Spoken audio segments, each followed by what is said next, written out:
Hey everybody, Quantum here, and it is currently March 9th, the day after the big SSG tournament for ARCHAZIA'S Island, a 10 case tournament. This is the basically premier event since the official set release on March the 7th.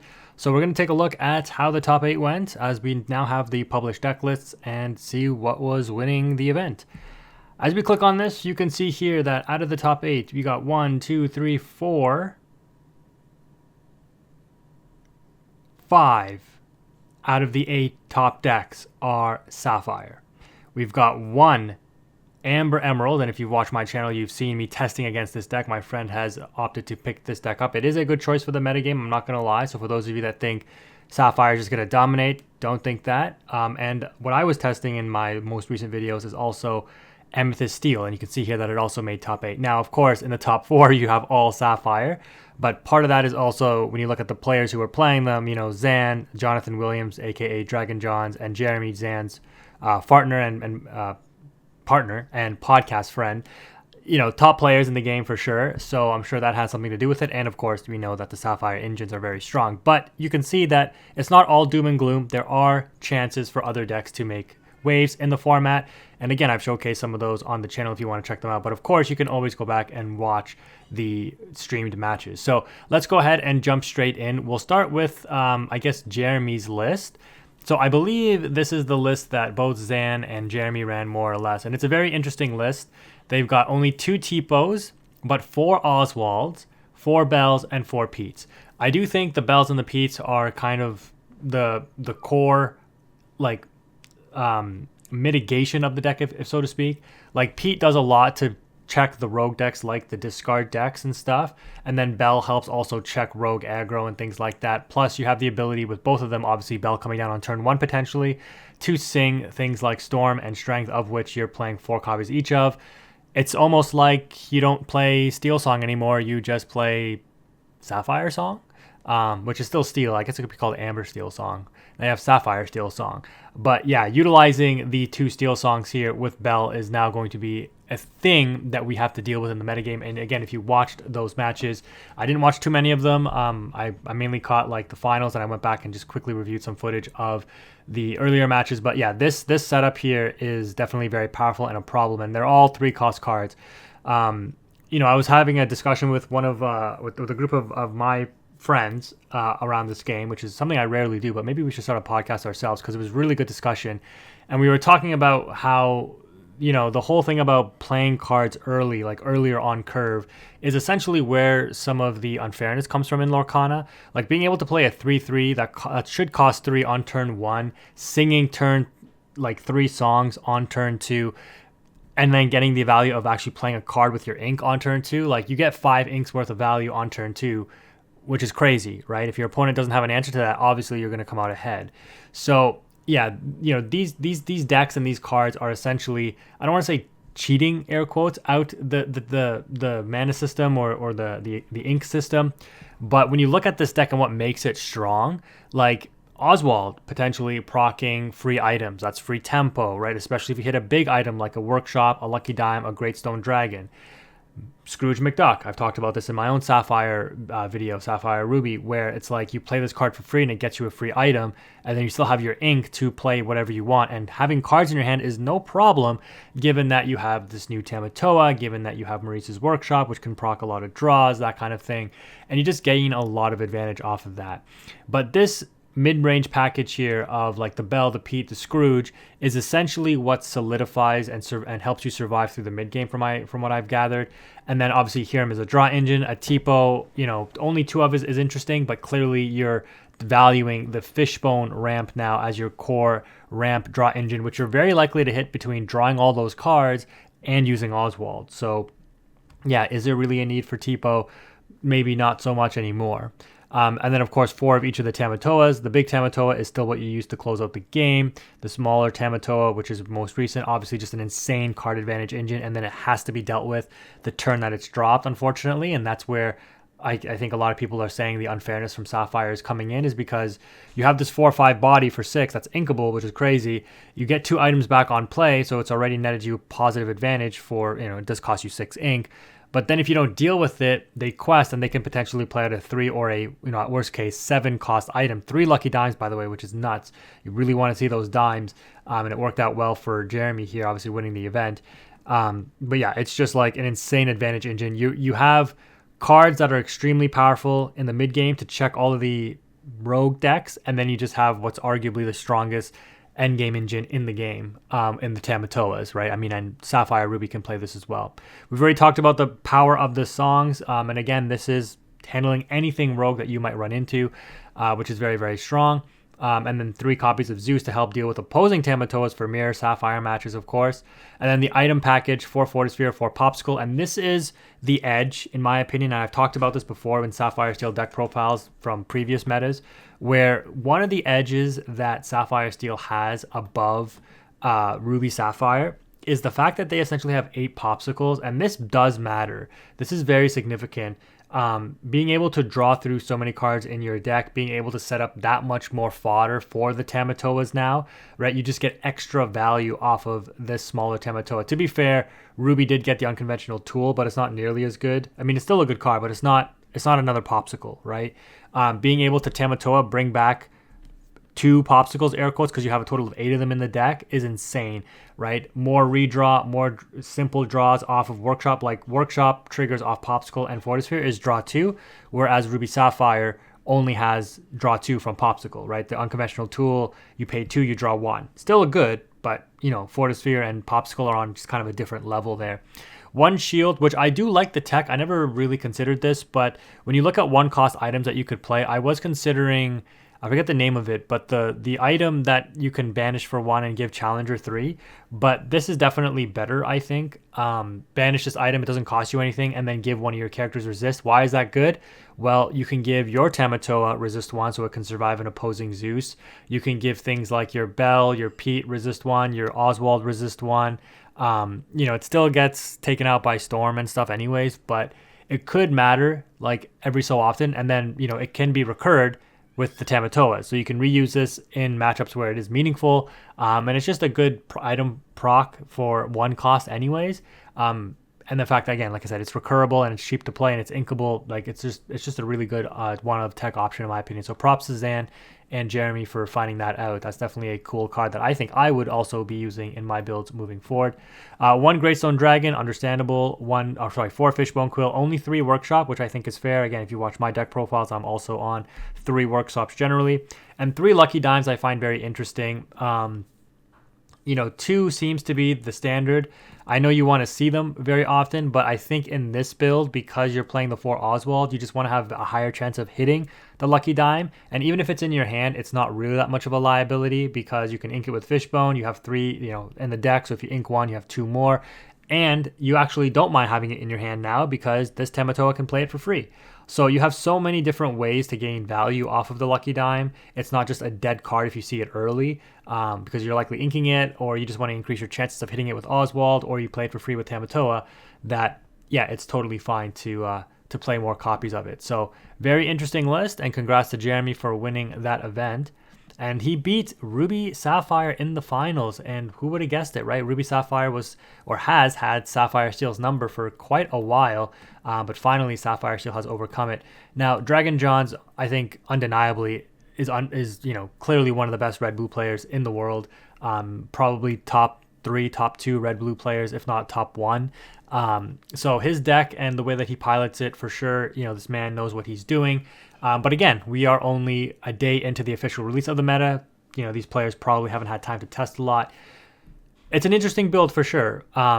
What I'm going to do here is try to analyze it from my perspective, because I've also obviously built red-blue myself, and there are a lot of cards here that overlap naturally, as it should. But there are definitely some interesting choices. So I was on 2 to 3 Scrooges. I see them on 2 to 3 Scrooges. I do see the value in going either 3 to 4 Scrooges though. 2 Mauis, I think there is value in going 2 or 3 for sure. 4 of the big Tamatoa, just because this card is crazy value. But like I mentioned before, depending on the metagame, the Scrooge can be very good. But if you're expecting a lot of Sapphire mirrors, maybe you just want to play bigger top end. 3 Sisu and 3 Tamatoa is fine. This Bell, I think, is a very interesting choice. Obviously, in testing, this probably worked very well for Johns on 4 of the small Bell. Being able to turn this 1 quester into 6 lore, right? Turn 1 lore into 6 off the shift can be absolutely devastating and game winning. But I just think it's probably a little bit of something that is a little too hard to set up at times, and it can cost you games. I mean, the card is inkable, right? So, if you can't play it out, you just ink it. You should be drawing enough cards anyways that it's not like, oh, this is my only play and I can't play it right now because I don't have the shift, or it's a bad play out. Like, I'm not going to pay 9 ink, use all my ink to just play this card if I can't shift it, that kind of thing. But I just think, from my perspective, and again, this is not a criticism, because obviously, like I said, Dragon John's probably tested way more than me and knows this deck better, being one of the best red-blue players in the game. But to me, it just seems like it may not be worth the risk, because if I'm mainly worried about Sapphire Mirrors, is this a card that's going to give me an edge? I'm not 100% sure on that. Maybe in his testing it did, and obviously, he got to second place. But to me, it just seems like if I don't have this bell, the small bell up, or it gets dealt with, and I have this bell in my hand, I'm like, this card, it's got to go in my inkwell now. I don't really want to wait for the small bell and, derail my game plan. And this goes back to like just having cards that do stuff right away, like not having to do any kind of setups, right? So that's just my take on it, but obviously it worked very well for John here. 1 hideaway, which is, I think, needed in the Sapphire Mirrors. Again, you saw that Jeremy was on 3 lucky dimes, so hideaway 1, well, I'm just going to play another one, and, it's just not enough because you have no way to recur that hideaway. You're not playing extra copies because you're not on Maui Sharks and things like that. So once you use that hideaway, is it going to be enough to slow down the opposing Sapphire decks if they're on multiple lucky dimes? For Sail the Azure at Sea, no Tipo. So I opted for Tipo in my build. John's opting for Sail in his, which is understandable. I don't necessarily think you need Tipo because you have efficient removal in Brawls and Be Prepared and Sisu's, big and small. So you don't necessarily need the characters. Why not take the more efficient card and Sail? I don't need to have the Tipo on the board. I can afford to just gain the advantage and then deal with your board next because I have widespread removal, right, with Sisu and Be Prepared. So that's understandable. I do think that is correct. I was playing Tipo in mine, but I do think that you can definitely switch it out to Sail. It's probably the better choice. Next up, we got 4 Brawl and 2 Let It Go, which I find very interesting. The Let It Go over something like Dragonfire. I mean, Let It Go can be sang, right, with like Maui. Unfortunately, Scrooge can't sing it, but like Maui can sing it if the Maui can't challenge. And why I think Let It Go is actually valuable here is because into the Sapphire Mirrors, like they're just ramping anyways. So if I have a way to deal with the opposing Tamatoa, that's efficient, which Let It Go is, like, I'd rather do that. And this is a direct answer to the opposing Tamatoas is my guess. Also, obviously, a lot of other threats. But, like, I just need a way to deal with the opposing Tamatoa, whether it's the big or the smaller one. Because, like I said, you can't let this thing quest. You can't let these things quest. Like, you just can't. You have to deal with them when they come down. And part of that is, Sapphire Coral with the Brawls and the Sisus. But at the same time, like, just having the extra removal, spot removal in Let It Go is pretty good. Better than Dragonfire because, this is a song. It can be sang. It's inkable, that kind of thing. So I do like that tech. In general, I don't like Let It Go's in certain matchups. But again, it's inkable, so it's not necessarily the end of the world if you do see it. Next up, we've got 2 Be Prepareds. I think that at the start of formats, we often see this, where we go down on the number of Be Prepareds. But then as the format progresses, we see that we need more and more, and I think that'll happen again.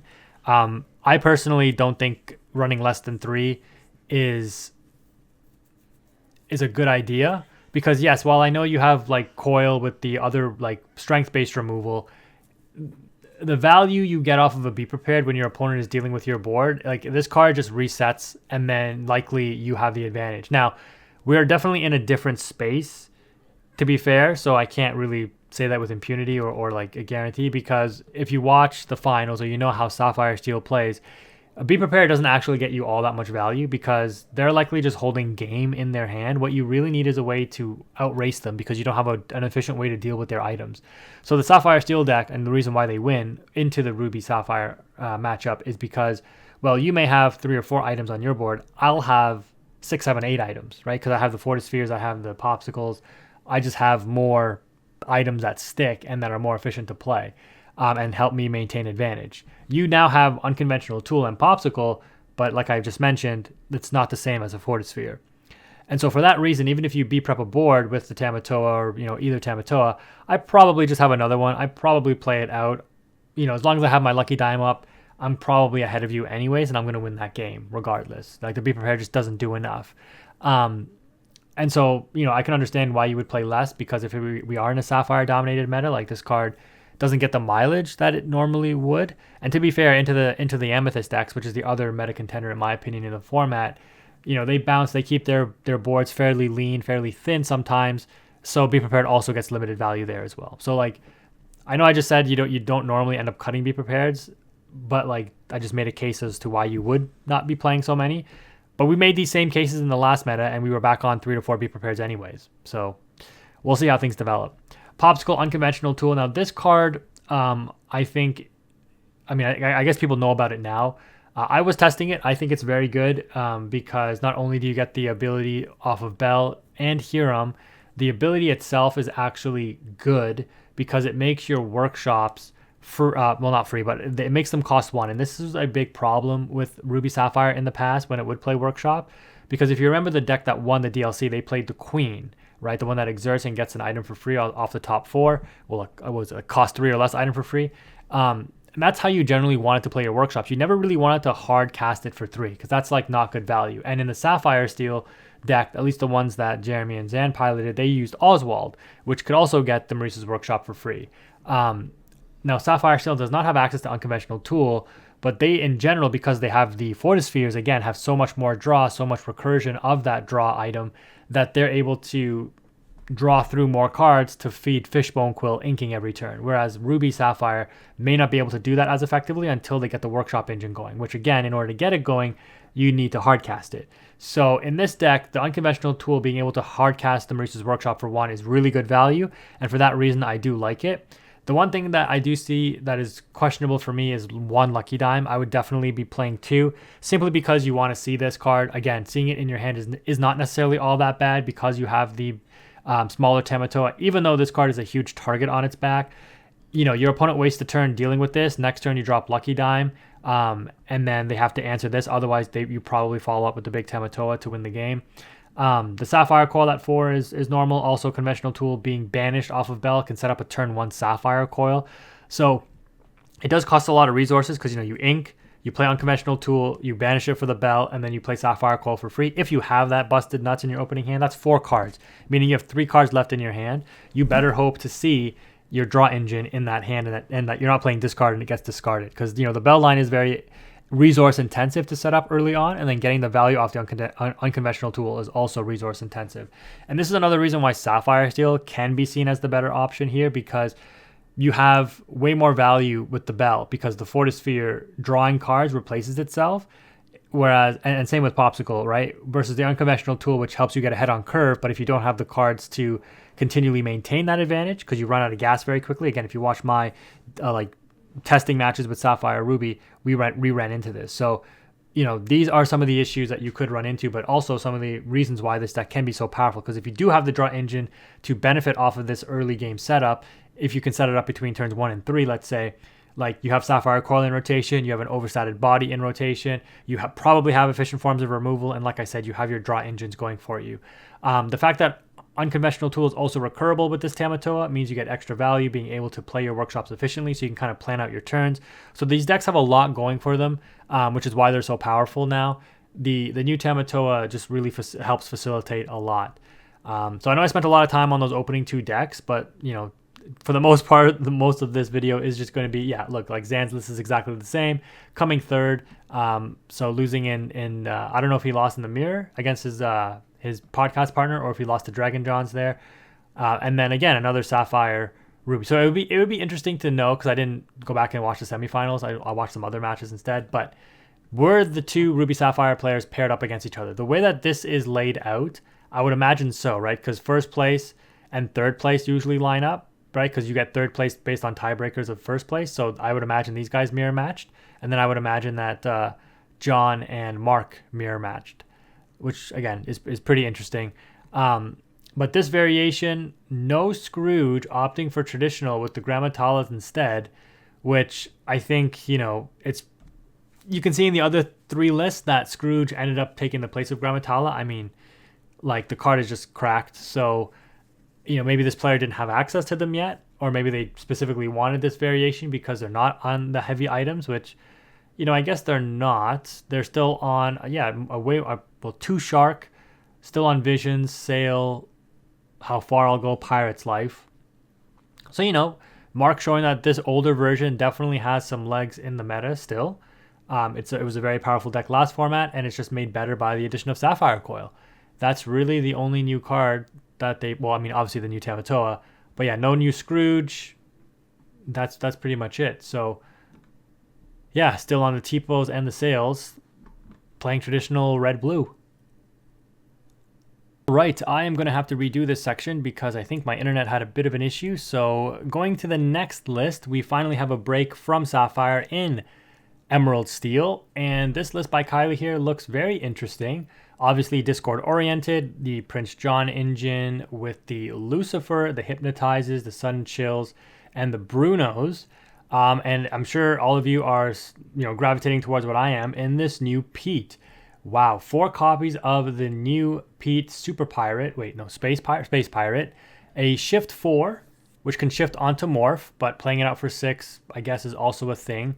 While this character is exerted, opposing characters can't exert to sing songs. The pirate ability doesn't really matter, aside from it giving resist to itself. But yeah, you don't play any other pirates. But a very interesting card.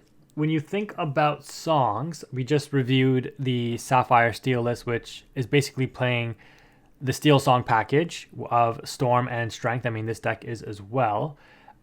And you can slow them down for that. But, when you look at the rest of this deck, like Beast Tragic Hero, if you know Sapphire Steel on these songs, it's going to be popular. This as a draw engine, could work, but I guess you're mainly looking at this as a 7/5 body if your opponent just damages it to shut down the draw, and then you just have a big character on board. I think your main sources of draw are going to be the Prince John discard and the Diablo, of course. You do play a number of actions and or songs, 18 in total, so that it synergizes with the Diablo. Morph and Diablo, still doing their thing. A number of different shift targets in the Pete, the Beast, and the Diablo itself. What's interesting is opting to play Lucifer and Benja. No Muses package, so you can't be bouncing these for, multiple value. But yeah, the Benja as a tech against the Sapphire decks, obviously, is pretty big. Obviously, it was enough in a certain capacity to get them to top 8, but not enough to get them over the top 4 Sapphire decks. Yeah, I mean, discard in general just seems like a risk just because of how powerful of draw engines the Maurice's Workshop and the Huram are.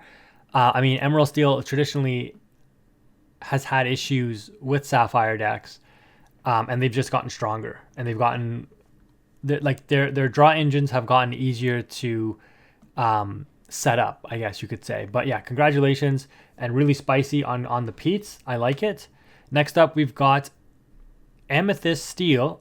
In my opinion, another top deck for the meta. And I do think discard is like tier 2, tier 1.5 as well, whether that be Emerald Steel or Amber Emerald. I do think the Amber Emerald version is slightly stronger now, and we can go over that list in a bit. But obviously, again, if you've watched my videos, you've seen me testing with my friend on Amber Emerald, and it's a good deck for sure. Some of the, one of the new cards for sure is definitely really big. But here we take a look at a dock-oriented list of Amethyst Steel. And what's interesting is, 3 Calhouns, 4 docks. This is what you've chosen as your draw engine over the Merlin Rabbit. 4 Cobra, which synergizes with the dock, right? Cobra, discard my hand faster, get more value so I can play out my dock and just draw 2 off of an empty hand. You do have the 1-drop package, 11 of them in the Chernobog, the Magic Broom, and the Diablo. I've talked about this in my Amethyst Steel, right? These 11 1-drops do counter synergize with the Strength because it lowers your board count, so Strength gets less value. Only on 2 libraries, which, I think either you want to play into this card or just not play it at all personally. But obviously the 2 worked for this person, Jake here, who ended up top 8ing, so that's nice. 3 Calhouns as your other uninkables in the lower end of the curve here, and then on 4 Genies for your final uninkable count, so 11 uninkables in total. 4 Snake and 4 Smeet, and of course 4 of the new Cobra. Again, I talked about this in my Emerald Steel testing, where, or not Emerald Steel, Amethyst Steel testing, where I mentioned like Cobra, it's good, but you have to be aware of into the other steel decks, like things like Storm and Strength, hitting this thing for like 1 or 2, we'll just take it out anyways. It's still a very powerful card. It comes into play, you discard, you draw, you gain 2 lore, and then you help discard your hand so that you can redraw with the dock faster. So like even if this card doesn't survive, it's fine. It's just a 1 quester, it's a overstated body. And in other metas, it would be a very, very good card because the overstated body would matter a lot more. One of the more interesting interactions or meaningful interactions with this card is the fact that it checks the bell, right? The bell that they play for free. You're able to contest it and have your Cobra live, which is pretty good. So there is that. Obviously, Mim Fox gets traded out by Bell, which makes Mim Fox now significantly worse. Insane that we're finally seeing Mim Fox reduce from 4 to 3. Because the value into these Sapphire decks of Mim Fox is just not there. Like you need the strength boost, which 3 Crab is understandable. The 4 Peats, we've talked about this card a lot on this channel. It's played in Sapphire Steel as well. It's just a very solid card into the Ruby decks, right? Like Ruby Sapphire, even into opposing Steel decks or other discard decks like Amber Emerald. Pete is a lockdown card. It helps you win games. Literally, I have a match coming that was like, 25 minutes where Pete literally won me a game that I was going to lose. Yeah, if you're interested in that, make sure you subscribe. 3 White Rose, 4 Genie, 4 Goat, 3 Friends, 4 Strength, and 2 Library. Genie replaces itself. Still a powerful card in the meta. It gets blown out by Ruby Sapphire anyways, whether they have Coil or not. So it's a card that can survive some of the steel interactions, which is nice. It can survive a strength potentially, or your opponent won't strength it because they only have like 2 or 3 characters on board. It survives storm. It can be difficult for the Sapphire Steel decks to deal with to a certain extent as well. Not so much for the Ruby Sapphire. But yeah, it's a decent card. Genies are actually, I don't want to say an all-time low because I remember picking them up on release for like $5, but they're definitely as low as they've been since the prices spiked. They're down to like $12 or something Canadian, which if you don't have your genies, maybe they drop a little bit more, but it's a good time to make sure you have your playset of genies. I think, while I did say rabbits were better, and I still stand by that, and I think over time, at least in last meta, we saw that come to fruition, right? Obviously, like genies were cut. Ed's winning list played the rabbits. A lot of other people ended up adopting that for their set championships, playing rabbits over genies in Ruby Amethyst. Genies are still good. Undeniably, it's a great card. It's just that for the meta, for the kind of deck you're playing, rabbits may suit the playstyle better. In this kind of deck, if you're going to play Amethyst Steel with the dock package, I do think Genie fits this well. So like, good deck building on Jake's side. Again, not a huge fan of the 2 libraries, but other than that, really, really solid list in my opinion. And then the final unique deck we're going to take a look at is Amber Emerald. And I thought this was a discard deck, but it's an aggro deck, which is insane to see an aggro deck actually make top 8 through the field of Sapphire because, turn 1 Bell and then all of the removal that sets up, even if you don't have the Bell, all of the removal that the Steel Sapphire, that the Sapphire Ruby decks have would just seem to check really well. And what I love to see, I love this Mayweather. I tested this in my Emerald Steel deck in last format or 2 formats ago as my alternative 1-drop, and it was actually half decent. But here you can see a very aggressive 1-drop package, only 1 dual quester in the Daisy deck, but Little John and Nala get value off of the Mayweather paying an extra 1 to give these +2. You get value off of basically giving anything else +2 as well, to be honest. What's interesting is like the Donald Duck. The Donald Duck is just, it feels so bad because Bell trades this out for free, right? Like Bell takes 2, it takes out the Donald, and that's just really underwhelming. They're on the new Yzma. When you play this character, you may draw a card, then choose and discard a card, which is wild. Ursula Deceiver, the new Tramp, which is a rare. I thought about this card and I'm like, how much value can you really get off of this? But clearly this person made it work. I mean, yeah, it synergizes. 1, 2, right? So this thing now quests for 2. I said the lady here when I reviewed Emerald, I said this card I didn't think was very good. It's an uninkable. It's conditional for the extra lore. It's understated. Like, well, not understated, but like for 1, it's a 1/2. So people will happily trade their stuff into it. But I'm glad that this player made it work. This tramp is pretty good. And then this tramp, like, is very... I think this... Like, and my friend has tested this against me. This tramp is insane, guys. Like, I mean, I feel kind of bad for outing it. But shout outs to our race. He knows that this card was cracked. This card is insanely good for Emerald Amber. Whether it's aggro or discard. The tramp is very, very strong. Interesting to also see only 2 ladies, 3 Chernobyls, which is crazy. The 4 Prince Philips and the 4 Dales, the 4 Rapunzels. Like, Rapunzel is proccing off of the Johns, the Daisy, the Nala, I guess the 1/3s to a certain extent, the Dale, the Chernobog, the Lady, and the Tramp. So, wow, really interesting by Paul here, taking Emerald Amber Aggro into the top 8. I'm a fan. I mean, I say I'm a fan. I'm a fan because, I'm going for the fact that it's a little bit more diverse. We don't just want to see Emerald everywhere. But honestly, if I look at this deck, to me, it just, props to Paul because I think this is a really cool concept. But I look at this and I'm like, all of these things get traded out by Bell.